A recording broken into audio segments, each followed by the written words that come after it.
नमस्कार विद्यार्थी मित्रांनो, मी देवा जाधव, युनिक अकॅडमी पुणे. विद्यार्थी मित्रांनो, आज आपण उद्योग निरीक्षकची मुख्य परीक्षा, गट क ची ही मुख्य परीक्षा, त्यातला पेपर 2 जो आहे 11 मार्च 2023 रोजी पार पडला. कोणती परीक्षा? उद्योग निरीक्षक मुख्य परीक्षा 11 मार्च 2023. या पेपरमधील चालू घडामोडीचे PYQ म्हणजे प्रिव्हियस इयर्स क्वेश्चन हे पाहणार आहोत. याचा उद्देश लक्षात घ्या. परीक्षेत काय प्रश्न आले, कोणते आले, कशा प्रकारचे आले आणि भविष्यातल्या परीक्षेमध्ये कोणत्या आणि कशा प्रकारचे प्रश्न येऊ शकतात, याच्यासाठी PYQ हे खूप महत्त्वाचे असतात. त्यामुळं आजच्या ह्या पेपरमधले आपण हे प्रश्न, त्याची उत्तरं पाहणार आहोत आणि ह्यात विशेष म्हणजे या प्रश्नाचं स्पष्टीकरण देखील पाहणार आहोत. जेणेकरून बघा, काही प्रश्न, दुसरा प्रश्न एखाद्या परीक्षेमध्ये रिपीट होत असतो. सरळ सेवेच्या परीक्षेमध्ये रिपीट होईल किंवा इतर कुठल्याही परीक्षेमध्ये MPSCच्या रिपीट होईल. तो रिपीट होत असताना ॲज इट इज जरी नाही झाला तर त्या घटनेवर आधारित प्रश्न रिपीट होऊ शकतो. मग यात बघा 14 क्वेश्चन विचारले ह्या उद्योग निरीक्षकच्या मुख्य परीक्षेमध्ये. त्यात एक प्रश्न विचारला, रॅमन मॅग्सेसे पुरस्कार कोणत्या भारतीय व्यक्तीनं 2022चा पुरस्कार नाकारला? तर के शैलजा यांनी नाकारलाय. आता तिथं कोणी नाकारला असा डायरेक्ट प्रश्न विचारलाय. पण समजा 2023च्या किंवा 24च्या परीक्षेत आपला प्रश्न काय येऊ शकतो, के शैलजा यांनी नुकता जो रॅमन मॅग्सेसे पुरस्कार नाकारलाय त्याच्या मागचं कारण सांगा, किंवा के शैलजा यांच्याबाबतची माहिती द्या. अशा स्वरूपाचे प्रश्न, म्हणजे त्या घटनेवर आधारित वेगळ्या अँगलनं जर प्रश्न आला तर आपला त्या प्रश्नाबाबतची तयारी असावी आपली. म्हणून या अनुषंगानेच आपण PYQ हा जो काही मुद्दा आहे, प्रिव्हियस इयर क्वेश्चन, त्या पेपरमधले आपण पाहणार आहोत. मग उद्योग निरीक्षक मुख्य परीक्षेमध्ये 11 मार्चला जी काही ही परीक्षा पार पडली, या परीक्षेत पहिला प्रश्न काय आला होता, कबड्डीची सर्वोच्च प्रशासकीय संस्था कोणती आहे? बघा काय म्हणलंय, कबड्डीची सर्वोच्च प्रशासकीय संस्था कोणती आहे?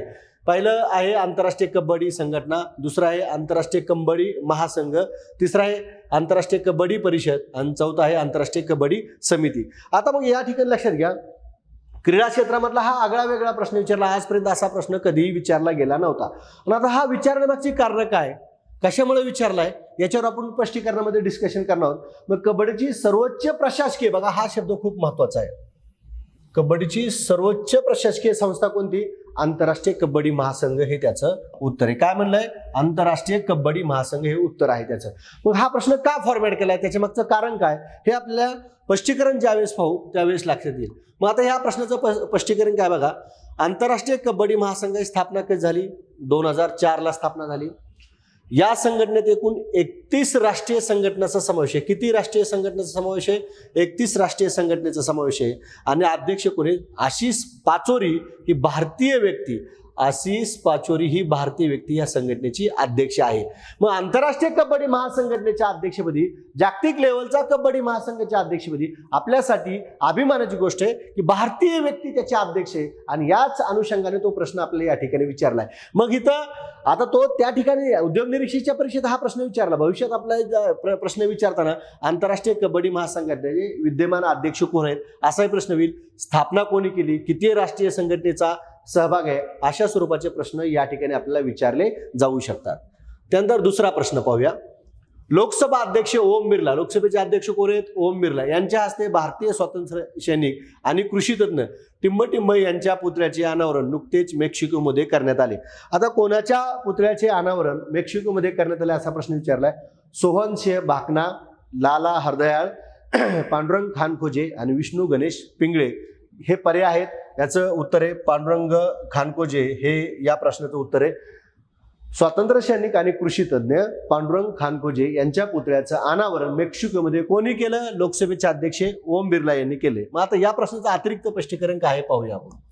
बघा, भारतीय स्वातंत्र्य लढ्यातील गद्दर क्रांतीचे प्रणेते, बघा काय म्हणले, गद्दर क्रांतीचे प्रणेते, मेक्सिकोच्या शेतीतले जादूगार, मेक्सिकोच्या शेतीतले जादूगार असा प्रवास करणारे डॉक्टर पांडुरंग खानखोजे यांच्या पुतळ्याचे मेक्सिकोमध्ये काय करण्यात आले? अनावर करण्यात आले. 5 सप्टेंबर 2022 रोजी लोकसभेचे अध्यक्ष ओम बिर्ला यांच्या हस्ते अनावरण करण्यात आले. ते आपल्या प्रश्नामध्ये पण आले, पण तारीख प्रश्नामध्ये नाही. कधी करण्यात आलं? 5 सप्टेंबर 2022 रोजी. पांडुरंग खानखोजे यांनी मेक्सिकोमध्ये राहून शेतीमध्ये अनेक प्रयोग केले. त्या मेक्सिकोमध्ये राहून त्यांनी काय केले? शेतीमध्ये अनेक प्रयोग केले. त्यामुळे त्यांना मेक्सिकोमध्ये प्रचंड मान आहे आणि त्याच कारणावरून त्यांचा पुतळा तेथे उभारण्यात आलेला आहे. पांडुरंग खानखोजे यांचा जन्म 1883 ला महाराष्ट्रातील वर्धा जिल्ह्यात झाला. त्यांचे शिक्षण नागपूरमधून उच्च शिक्षण पूर्ण झाले. बघा, त्यांचा जन्म कुठे झाला? वर्ध्यात झाला 1883ला आणि नागपूरमधून त्यांचे उच्च शिक्षण पूर्ण झाले. अशा पद्धतीने ही माहिती लक्षात ठेवूया. पुतळ्याचं अनावरण तारीख 5 सप्टेंबर 2022. गद्दर क्रांतीचे प्रणेते. शेतीचे सर्वाधिक प्रयोग त्यांनी कुठल्या देशामध्ये केले? मेक्सिकोमध्ये केले. म्हणून त्या पुतळ्याचं जे अनावरण केलं त्या अनुषंगाने इतर हे स्पष्टीकरण या प्रश्नाच्या बाबतीतलं आहे. पुढला प्रश्न असा आहे 3 नंबरचा. आयुष्यमान भारत अंतर्गत आयुष्यमान भारत आरोग्य आणि कल्याण केंद्राचे टार्गेट लक्ष्य संख्या किती आहे? 2022 मध्ये किती आहे असं टार्गेट विचारलं होतं. 1 लाख, 1.5 लाख, तिसरा पर्याय 2.5 लाख, चौथा पर्याय 5 लाख. मग यात बघा, संख्यात्मक स्वरूपात प्रश्न विचारलाय. आरोग्य घडामोडीवर आधारित हा प्रश्न आहे की आयुष्यमान भारत योजनेअंतर्गत आयुष्यमान भारत आरोग्य आणि कुटुंब कल्याण केंद्राची टार्गेट संख्या किती 22 मध्ये होती? तर याचं उत्तर आहे 1.5 लाख. किती आहे? 1.5 लाख. मग आता याचं अतिरिक्त स्पष्टीकरण काय या प्रश्नाचं बघा. योजनेवर आधारित हा प्रश्न आहे. आयुष्यमान भारत कार्ड ऑनलाईन आरोग्यास सर्वसमावेशक संबोधित करण्याचा मानस आहे, ज्यामध्ये प्राथमिक, दुय्यम आणि तृतीय स्तरावर प्रतिबंध, प्रोत्साहन आणि रुग्णवाहक काळजी याचा समावेश आहे. बघा काय म्हणलंय? आयुष्यमान भारत कार्ड ऑनलाईन आरोग्यास सर्वसमावेशक संबोधित करण्याचा मानस आहे, ज्यामध्ये प्राथमिक, दुय्यम आणि तृतीय स्तरावर प्रतिबंध, प्रोत्साहन आणि रुग्णवाहक काळजी यांचा समावेश आहे. आयुष्यमान भारतमध्ये 2 परस्परावलंबी घटक अवलंबून आहेत. मग आता 2 परस्परावलंबी जे काही घटक आहेत त्यातला हा घटक आपल्या परीक्षेत विचारलाय, आरोग्य आणि कल्याण केंद्र. दुसरा आहे प्रधानमंत्री जन आरोग्य योजना. मग आरोग्य आणि कल्याण केंद्र आणि प्रधानमंत्री जन आरोग्य योजना या 2 बद्दल आपल्याला माहिती इथं असणं गरजेचं आहे. मग आता यात बघा, आरोग्य आणि कल्याण केंद्रामध्ये योजनेचा पहिला भाग म्हणजे लोकांच्या घराच्या आणि कामाच्या ठिकाणाजवळ वैद्यकीय उपचार देण्यासाठी 1.5 लाख नवीन आरोग्य आणि निरोगीपणा तयार करणे. असे किती? 1.5 लाख. हा प्रश्न आपल्याला आता परीक्षेत विचारला आहे. या केंद्रावर गरोदर स्त्री आणि बालकासाठी आरोग्य सेवा आणि असंसर्गजन्य आजारासाठी मोफत आवश्यक औषधे आणि निदान सेवा पुरविल्या जाणार. हे दुसरं वैशिष्ट्य या योजनेचं आहे. त्यानंतर बघा, दुसरं जे आहे प्रधानमंत्री जन आरोग्य योजना पीएमजे योजना ही युनिव्हर्सल हेल्थ कव्हरेज आणि त्याची पूर्तता करण्यासाठी एक पाऊल पुढे टाकते. आपल्याला ती योजना विचारली येणाऱ्या परीक्षेमध्ये कदाचित प्रधानमंत्री जन आरोग्य योजना पीएमजे विचारली जाऊ शकते. याचा उद्देश काय? ही योजना युनिव्हर्सल हेल्थ कव्हरेज आणि त्याची पूर्तता करण्यासाठी एक पाऊल पुढे टाकते असं म्हणलेलं आहे. शाश्वत विकास ध्येय 3 SDG 3 गरीब आणि असुरक्षित कुटुंबांना आरोग्य कव्हरेज देणे हे त्याचं उद्दिष्ट आहे, ज्यामुळे आरोग्याच्या आपत्तीजनक घटनामुळे होणाऱ्या आर्थिक जोखमीपासून त्याचे संरक्षण होईल. अशा पद्धतीने प्रधानमंत्री आरोग्य जन योजना PM जन योजनेची ही माहिती आहे. बघा आता, प्रधानमंत्री आयुष्यमान योजना कार्यक्रम पेपरलेस आहे. काय म्हणले? पेपरलेस आहे आणि सार्वजनिक आणि नेटवर्क खाजगी आरोग्य सेवा संस्थांमध्ये कॅशलेस हॉस्पिटलायझेशन कव्हरेज प्रदान करतो. कसे कव्हरेज प्रदान करतो? कॅशलेस हॉस्पिटलायझेशन कव्हरेज प्रदान करतो. पीएमजे योजनेअंतर्गत आता 10 दशलक्षाहून अधिक कुटुंबास 5 लाखाचा विमा उतरण्यात आला आहे. हे वाक्य महत्वाचं आहे. किती लाखाचा विमा उतरण्यात आला? बघा, पीएमजे योजनेअंतर्गत आता 10 दशलक्षाहून अधिक कुटुंबाचा, किती कुटुंबाचा? 10 दशलक्षाहून अधिक कुटुंबाचा किती विमा? किती लाखाचा? 5 लाखाचा विमा आणि 10 दशलक्षाहून अधिक कुटुंबाचा. हे 2 शब्द महत्वाचे आहेत. कदाचित याच्यावर फॅक्च्युअल स्वरूपात जसा तिचं 1.5 लाखाचं विचारलं आहे तसं इथं या पद्धतीने प्रश्न विचारला जाऊ शकतो. आता 4 नंबरचा प्रश्न, योग्य कथने ओळखा. डॉक्टर सायरस पुनावाला यांना उद्योग व व्यापार क्षेत्रातील कार्यासाठी पद्मभूषण पुरस्काराने सन्मानित करण्यात आले. डॉक्टर एन चंद्रशेखर यांना वैद्यकीय कार्यासाठी पद्मभूषण पुरस्काराने सन्मानित करण्यात आले. आता यातलं पर्याय उत्तर काय म्हणले? योग्य म्हणले. आधी इथं प्रश्न लक्षात घ्या. योग्य कथन म्हणजे बरोबर विधान ओळखायचे. फक्त ब, अ आणि ब आणि वरीलपैकी नाही. आता याचं उत्तर फक्त अ आहे. हे विधान बरोबर आहे, हे विधान चुकीचं आहे. आता हे काय आहे तर बघा, 2022चे जे नागरी पुरस्कार आहेत भारतरत्न, पद्मविभूषण, पद्मभूषण आणि पद्मश्री, त्यातलं पद्मभूषणच्या संदर्भात या दोघांनाही देखील म्हणजे डॉक्टर सायरस पुनावाला आणि डॉक्टर एन चंद्रशेखर या दोघांना देखील पद्मभूषण मिळाला आहे 2022चा. परंतु यांचं क्षेत्र देताना इथं वैद्यकीय नाही तर व्यापार आणि उद्योग असं क्षेत्र आहे. म्हणून हे विधान एमपीएससी मार्फत काय करण्यात आले, एमपीएससी जी काय आन्सर की आलेली आहे त्या आन्सर की मध्ये ब नावाचं विधान चुकीच दिले, म्हणून इथे फक्त अ म्हणलेलं आहे. यांचं क्षेत्र कुठलं, व्यापार आणि उद्योग. बरेच मुले कन्फ्युजन काय झाले, डॉक्टर असल्यामुळे त्यांना वाटलं आरोग्याच्या संदर्भातलं असेल, वैद्यकीय कार्यासाठी असेल, परंतु हे विधान या ठिकाणी आयोगानं चुकीचं दिलेलं आहे. म्हणून पहिलं विधान बरोबर आहे, दुसरं विधान चूक आहे. आता याचं स्पष्टीकरण काय आहे बघा. डॉक्टर सायरस पुनावाला यांना 2022चा पद्मभूषण पुरस्कार प्राप्त, क्षेत्र कोणते त्यांचं, उद्योग. डॉक्टर नटराजन चंद्रशेखर पद्मभूषण पुरस्कार प्राप्त, क्षेत्र कुठले, व्यापार आणि उद्योग. दोघांचेही क्षेत्र एकच आहे. अशा पद्धतीने हा भाग लक्षात ठेवू शकता. म्हणजे पद्मभूषणावर तो प्रश्न आहे, पद्मभूषण मधल्या ज्या महाराष्ट्रातली व्यक्ती, म्हणजे पद्मविभूषण मध्ये महाराष्ट्रातले कोण आहेत, पद्मभूषण मध्ये महाराष्ट्र कोण आहेत, पद्मश्री मध्ये महाराष्ट्रातले कोण आहेत, म्हणजे ज्या महाराष्ट्रातली व्यक्ती, त्याच्यावर 2 स्टेटमेंटचा त्यांनी तो प्रश्न केलेला आहे. मग इथे एक लक्षात घ्या, येणारी आपली जी कंबाईनची परीक्षा आहे प्रिलियमची किंवा जून मधली राज्यसेवेची परीक्षा आहे 2023चे किंवा 22चे, 23चे पण नागरी पुरस्कार डिक्लेअर झाल्यात, 22चे पण नागरी पुरस्कार डिक्लेअर झाल्यात, प्रदान करण्यात आले आहेत, 23चे पण प्रदान करण्यात. त्यांच्यावर कदाचित असा प्रश्न विचारला जातो, महाराष्ट्रातल्या व्यक्तीवर प्राधान्याने तो प्रश्न विचारला जातो. 5वा प्रश्न आहे, महिला व बालविकास मंत्रालयाने मुलांची सुरक्षा व कल्याण या उद्देशाने टिंबटिंब योजना सुरू केली. पोषण मिशन 2.0, मिशन वात्सल्य, मिशन शक्ती आणि वरील सर्व. तर याचं उत्तर आहे विद्यार्थी मित्रांनो, मिशन वात्सल्य. योजनेवर 2 प्रश्न झाले, एक आरोग्याच्या संदर्भात एक विचारला होता आणि आता महिला बालकल्याणच्या संदर्भातलं एक विचारलं. याचं उत्तर आहे मिशन वात्सल्य. मग आता याचं अतिरिक्त स्पष्टीकरण काय आपण पाहूया. मिशन वात्सल्य योजनेचं पूर्वीचं नाव काय होतं, बाल संरक्षण सेवा योजना. तुम्हाला असाही प्रश्न येईल, मिशन वात्सल्य योजनेचं पूर्वीचं नाव काय होतं, तर बाल संरक्षण सेवा योजना. 2009 पासून मिशन वात्सल्य या नावाने ही योजना काय करण्यात आली, राबवण्यास सुरुवात झाली. आता या योजनेचं उद्दिष्ट काय आहे, तर बघा, भारतातील प्रत्येक बालकाचे बालपण आरोग्य संपन्न आणि सुखमय करण्यासाठी मिशन वात्सल्य योजना राबवण्यास सुरुवात झाली. काय वाक्य, प्रत्येक बालकाचे बालपण आरोग्य संपन्न आणि सुखमय करण्यासाठी मिशन वात्सल्य योजना राबवण्यात आली आणि ती योजना आपल्या परीक्षेमध्ये उद्योग निरीक्षकच्या ह्या 11 मार्चच्या परीक्षेमध्ये विचारलेली आहे. 6 नंबरचा प्रश्न असा आहे, भारतातील पहिले online gaming centre of excellence कोणत्या राज्यात किंवा केंद्रशासित प्रदेशात स्थापन केले जाणार आहे, सिक्कीम, कर्नाटक, मेघालय, गुजरात. आता याचं उत्तर आहे मेघालय. मग आता या ठिकाणी एक लक्षात घ्या की ही जी घटना आहे, आता जी 6 नंबरचा आपण जो प्रश्न पाहिला त्याचं जे मी मेघालय सांगितलं, ही जानेवारी मधली घोषणा आहे. कधी, कोणत्या महिन्यातली घोषणा आहे, जानेवारी 2023 मधली घटना आहे. म्हणजे ते एक लक्षात घ्या. या प्रश्नावरून आपल्याला एक अंदाज येतो, मार्च मध्ये ही परीक्षा झाली तर जानेवारी मधले पण घटना आपल्याला विचारलेल्या आहेत. त्यामुळे ते एक लक्षात घ्या, परीक्षेच्या आधीच्या, परीक्षा ज्या महिन्यात त्याच्या आधीच्या 1-2 महिन्याच्या पण आपल्याला घटना विचारल्या जातात. मग खूप पाठीमागील 1-1.5 वर्षाच्या विचारतात, मग त्याच्यावरच फोकस करायचं नाही. काही घटना आपल्याला लेटेस्ट पण विचारल्या जातात, 2-4 प्रश्न त्याच्यावर असतातच. मग ह्या मेघालय राज्याने ही जी काही online gaming centre of excellence जे सुरू केले त्याच्या संदर्भातली अतिरिक्त माहिती काय तर बघा, शिलाँग मेघालय या ठिकाणी सुरू करण्यात आली, जानेवारी 2023 मध्ये घोषणा करण्यात आली आणि मार्च 2023ला काय करण्यात आली, स्थापना करण्यात आली. अशा पद्धतीने याचं स्पष्टीकरण आहे. आता 7 नंबरचा प्रश्न आहे, लोकशाही अण्णाभाऊ साठे यांच्या पुतळ्याचे नुकतेच कोणत्या देशामध्ये अनावर करण्यात आले, तर याचं उत्तर आहे रशिया. मेक्सिको दुसरा पर्याय, तिसरा चिली आणि चौथा पेरू. तर याचं ह्या अण्णाभाऊ साठे यांच्या पुतळ्याचं जे काही लोकशाहीर अण्णाभाऊ साठे यांच्या पुतळ्याचं जे अनावरण करण्यात आले त्या संदर्भातला हा प्रश्न विचारलाय. रशियामध्ये अनावरण करण्यात आलं आणि त्याचं अतिरिक्त स्पष्टीकरण आपण पाहूया.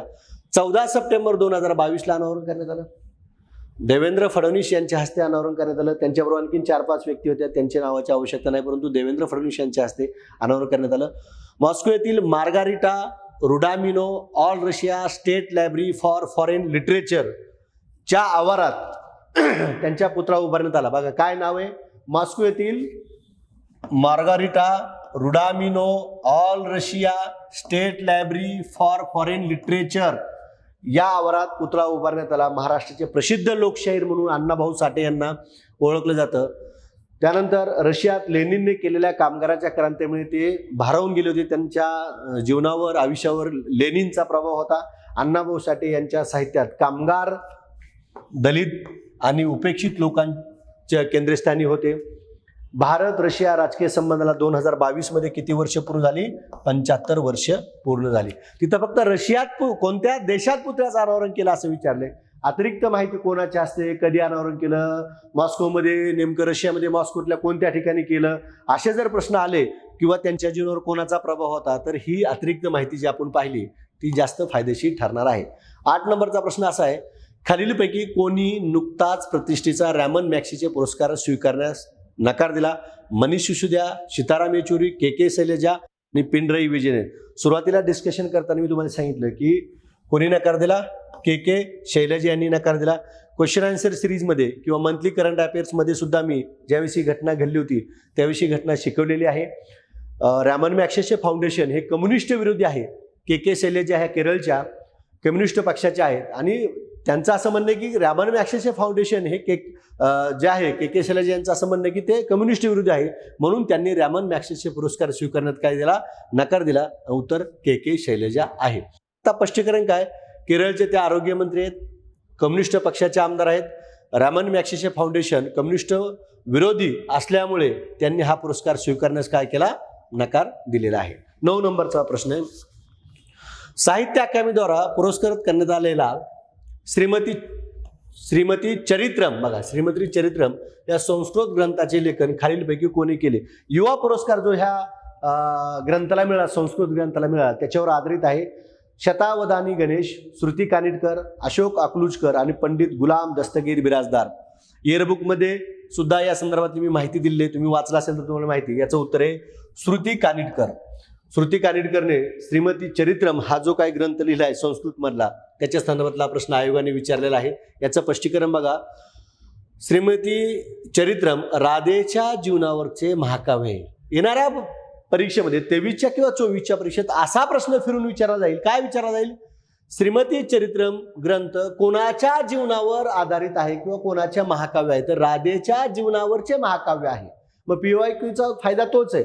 प्रश्न समोर एक आलाय पण त्याची अतिरिक्त माहिती जर आपण पाहिली, त्या अतिरिक्त माहितीवर, त्या घटनेशी रिलेटेड माहितीवर जर प्रश्न विचारला तर आपल्याला PYQच्या या घटनेचा फायदा होऊ शकतो. संस्कृत भाषेतील साहित्य निर्मितीसाठी पुरस्कार मिळाला.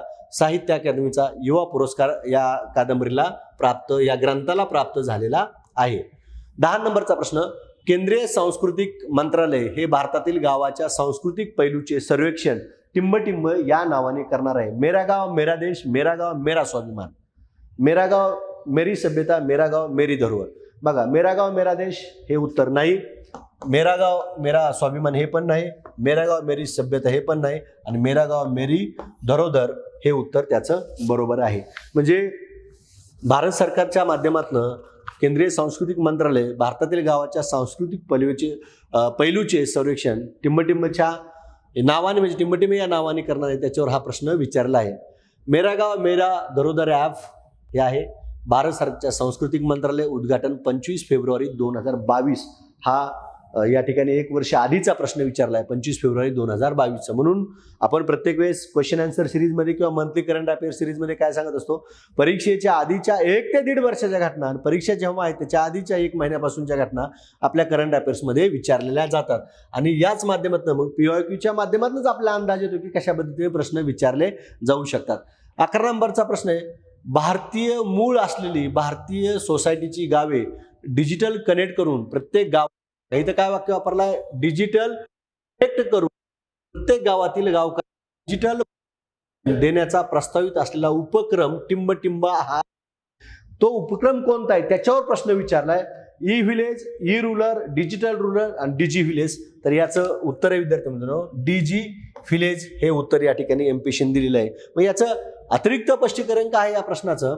तर बघा, DG व्हिलेजचे उद्दिष्ट भारतीय समाजाचे मूळ द व्हिलेज डिजिटली कनेक्टेड आणि प्रत्येक ग्रामीण नागरिक डिजिटल साक्षर बनवणे हे आहे. नेमकं उद्दिष्ट काय की ग्रामीण भागातला प्रत्येक नागरिक काय डिजिटल साक्षर बनवणे हे त्या उपक्रमाचं वैशिष्ट्य आहे. त्यानंतर पुढला प्रश्न असा आहे, प्राचीन वारसा असणाऱ्या शहरांचा सर्वांगीण विकास करण्यासाठी शासनाद्वारे कोणती योजना राबवते? हट नावाची योजना पहिला पर्याय, दुसरा पर्याय हृदय नावाची योजना, तिसरा पर्याय नावाची योजना, पर्याय हस्त नावाची योजना. याचं उत्तर आहे हृदय नावाची योजना. कुठली योजना राबवली जाते?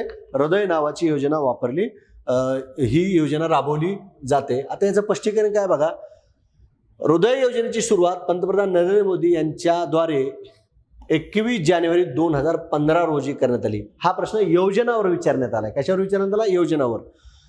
हृदयचं लॉंग फॉर्म काय? हेरिटेज सिटी डेव्हलपमेंट अँड ॲग्युमिनेशन योजना. याच्या आधी एका बँकिंगच्या परीक्षेत ह्या हृदयच्या संदर्भातला लॉंग फॉर्म विचारला होता, म्हणून हा लॉंग फॉर्म आपल्याला माहीत असणं गरजेचं आहे. त्यानंतर पुढला प्रश्न काय आहे बघा. महाराष्ट्र राज्यात कमीत कमी किती वर्षे वास्तव्य असलेली व्यक्ती स्थानिक व्यक्ती समजली जाते? बघा, 2012 मध्ये महाराष्ट्राचे मुख्यमंत्री पृथ्वीराज चव्हाण होते आणि पृथ्वीराज चव्हाण महाराष्ट्राचे मुख्यमंत्री होते त्यावेळेस त्यांनी महाराष्ट्र भूषण पुरस्कारामध्ये एक बदल केला होता, त्या स्वरूपामध्ये बदल केला होता. 1995ला महाराष्ट्र भूषण पुरस्काराची सुरुवात झाली. 1996ला महाराष्ट्र भूषण पहिला पुरस्कार मिळाला, पु ल देशपांडे यांना मिळाला. आणि या महाराष्ट्र भूषण पुरस्कारामध्ये 2012ला जेव्हा पृथ्वीराज चव्हाण मुख्यमंत्री तेव्हा त्यांनी एक बदल केला की महाराष्ट्र भूषण पुरस्कार परप्रांतीला देण्यात येणार. आतापर्यंत एकाही परप्रांतीयाला महाराष्ट्र भूषण मिळालेलं नाही, परंतु तो परप्रांतीला देण्यात येणार जेव्हा घोषणा केली त्यावेळेस त्यांनी एक वाक्य वापरलं होतं, परंतु सदर व्यक्ती म्हणजे कोणती? परप्रांतीय व्यक्ती महाराष्ट्रात 15 वर्ष वास्तव्य असणं गरजेचं आहे. ते जर माहिती असतं तर त्याचं उत्तर इथे मिळून जाईल. किती वर्ष वास्तव्य? 15 वर्ष वास्तव्य असणं गरजेचं आहे. हे स्थानिक म्हणून समजले जाते, तर 15 वर्ष वास्तव्य हे त्याचं उत्तर आहे. पुढला प्रश्न स्पष्टीकरण त्याचं काय? कमीत कमी 15 वर्ष वास्तव्य असणं गरजेचं आहे. पुढला प्रश्न शेवटचा. महाराष्ट्राचे नवीन औद्योगिक धोरण 2019ची उद्दिष्टे खालीलप्रमाणे आहेत. हा प्रश्न विचारण्यामागचंही कारण आहे, उद्योग निरीक्षकची परीक्षा आणि उद्योग निरीक्षकच्या परीक्षेत जे काही लेटेस्ट औद्योगिक धोरण आहे, महाराष्ट्राचे नवीन औद्योगिक धोरण, त्याच्या उद्दिष्टाचा प्रश्न विचारलाय. व्यावसायिक पोषक वातावरण निर्माण करून औद्योगिक गुंतवणुकीतील आघाडीचे स्थान अबाधित ठेवणे, हे देखील विधान बरोबर आहे. सूक्ष्म लघु मध्यम उद्योगांना प्रोत्साहन देऊन रोजगार निर्मितीच्या उच्च पातळी कायम ठेवणे, हे देखील विधान बरोबर आहे. प्रादेशिकदृष्ट्या संतुलित, पर्यावरणदृष्ट्या शाश्वत व सर्वसमावेशक औद्योगिक वाढीस प्रोत्साहन देणे, हे देखील विधान बरोबर आहे. वरीलपैकी कोणते विधाने बरोबर आहेत? तर याचं उत्तर आहे सर्व विधाने बरोबर आहेत. आता हे सोडून बी ही 3 उद्दिष्टे तर आहेतच, पण तो आणखीन कोणतं उद्दिष्ट हे स्पष्टीकरण तुम्हाला मिळून जाईल. पायाभूत सुविधेचा विकास, प्राधान्य क्षेत्र, महिला उद्योजक व अनुसूचित जाती अनुसूचित जमातीसाठी तसेच अविकसित भागासाठी, काय म्हणले बघा, अविकसित भागासाठी आर्थिक सहाय्य, काय म्हणले, आर्थिक सहाय्य, निर्णायक पायाभूत सुविधा निधी आणि यासारख्या अनेक बाबी या सदर धोरणाची वैशिष्ट्ये आहेत. म्हणजे महाराष्ट्राचं औद्योगिक धोरण जे आहे ते व्यवस्थित आपल्याला करणं गरजेचं आहे. त्यानंतर बघा, टोटल आपण 14 क्वेश्चन पाहिले, हे परीक्षेत आलेले, उद्योग निरीक्षक परीक्षेमध्ये आलेले. तर विद्यार्थी मित्रांनो, जे पहिल्यांदाच माझे व्हिडिओ पाहतात त्यांच्यासाठी, याच्या आधीची क्वेश्चन आन्सर सिरीज तुम्ही बरेच जण पाहत असतील, मंथली करंट अफेअर्सची सिरीज पण बरेच जण पाहत असतील, परंतु PYQचा हा पहिलाच व्हिडिओ आहे. ज्या ज्या एक्झाम होतील त्या एक्झामची नुसती उत्तरच नाही तर त्याचे स्पष्टीकरण सुद्धा मी याच्यामध्ये देणार आहे. माझी स्वतःची देवाचा दूर संपादित 64वी आवृत्ती नुकतीच प्रकाशित झाली. ती तुम्हाला फ्लिपकार्ट, ॲमेझॉनवर सुद्धा उपलब्ध आहे. 320 पानाचं 1 डेमिजलं पुस्तक आहे. 180 रुपये या पुस्तकाची किंमत आहे. जानेवारी ते मार्च 2023च्या आंतरराष्ट्रीय प्रादेशिक घडामोडीचा यामध्ये समावेश केलेला आहे. 200 सराव प्रश्न स्पष्टीकरण असे दिले. केंद्राचा आणि राज्याची आर्थिक पाणी आणि केंद्राचा आणि राज्याचा अर्थसंकल्प, बघा, केंद्राची आणि राज्याची आर्थिक पाणी आणि केंद्राचा आणि राज्याचा अर्थसंकल्प या ठिकाणी समाविष्ट आहे या पुस्तकामध्ये. आणि पुस्तक जर घरपोच पाहिजे असेल तर हे 2 कॉन्टॅक्ट नंबर दिलेत, याच्यावर तुम्ही संपर्क करू शकता. भविष्यात ज्या काही एक्झाम होतील त्या प्रत्येक एक्झामचे उत्तरे तर आयोगाने दिलेलेच असतात, पण त्याचं अतिरिक्त स्पष्टीकरण दिले नसतं. त्याच्या अतिरिक्त स्पष्टीकरणासाठी आणि त्या रिलेटेड येणाऱ्या प्रश्नासाठी आपण PYQ परीक्षा झाली की लागलीच आयोगाची आन्सर की आली की लागली त्याचं स्पष्टीकरण तुमच्यासमोर मांडण्यात येईल. तर आपण या ठिकाणी थांबूया. धन्यवाद. नमस्कार विद्यार्थी मित्रमैत्रिणींनो, द युनिक अकॅडमीच्या या यूट्यूब चॅनलमध्ये आपल्या सर्वांचं सहर्ष स्वागत. मित्रांनो, राज्यसेवा परीक्षा आणि या परीक्षेच्या परीक्षा पद्धतीमध्ये 2022 आणि 2023 या वर्षांमध्ये झालेले बदल आपल्याला परिचितच आहेत. जेणेकरून 2023 आणि 24 आणि यावर्षी होणारी राज्यसेवा मुख्य परीक्षा ही ऑब्जेक्टिव्ह पॅटर्ननुसार, तर 2025 सालापासून होणारी राज्यसेवा मुख्य परीक्षा ही आयोगानं आधीच डिक्लेअर केलेल्या डिस्क्रिप्टिव्ह पॅटर्ननुसार होणार आहे. आणि मग या सगळ्या बदलांचा जर विचार केला तर द युनिक अकॅडमी 2023 या वर्षातल्या आपल्या सर्व 1 इयर इंटिग्रेटेड बॅचेस आणि त्याचं नियोजन, त्याचं वेळापत्रक स्वतंत्रपणे जाहीर करते. आणि यामध्ये येणारी जी आपली बॅच आहे जी 1 एप्रिल 2023 पासून सुरू होते. आयोगाच्या ऑब्जेक्टिव्ह पॅटर्ननुसार या बॅचचं नियोजन असणार आहे. आणि मग येत्या आठवड्यामध्ये 3 ते 7 एप्रिल या दरम्यान या बॅचचे डेमो लेक्चर्स आपल्याला अटेंड करता येतील. हे डेमो लेक्चर्स जर तुम्हाला ऑफलाईन स्वरूपात अटेंड करायचे असतील तर द युनिक अकॅडमीचा श्रेया चेंबर्स जोशी वडेवालेच्या पाठीमागे बालगंधर्व चौक पुणे या ठिकाणी याचे ऑफलाईन डेमो लेक्चर्स तुम्ही अटेंड करू शकता. आणि जर ऑनलाईन हे डेमो लेक्चर्स अटेंड करायचे असतील तर या व्हिडिओच्या डिस्क्रिप्शन बॉक्समध्ये जे काही वेगवेगळ्या प्रकारचे कॉन्टॅक्ट डिटेल्स आणि विविध प्रकारच्या लिंक्स ज्या प्रोव्हाइड केलेल्या आहेत त्याच्याद्वारे तुम्ही याचे लेक्चर्स ऑनलाईन स्वरूपात देखील अटेंड करू शकता. तुमचे आणखी काही प्रश्न असतील किंवा शंका असतील तर खाली दिलेल्या क्रमांकावरती संपर्क साधा किंवा www.theuniqueacademy.co.in या आमच्या संकेतस्थळाला भेट द्या. महाराष्ट्रातील सर्वोत्तम मार्गदर्शक आणि यशाची घवघवीत परंपरा असलेल्या द युनिक अकॅडमीचे डेमो लेक्चर्स आजच अटेंड करायला विसरू नका. धन्यवाद.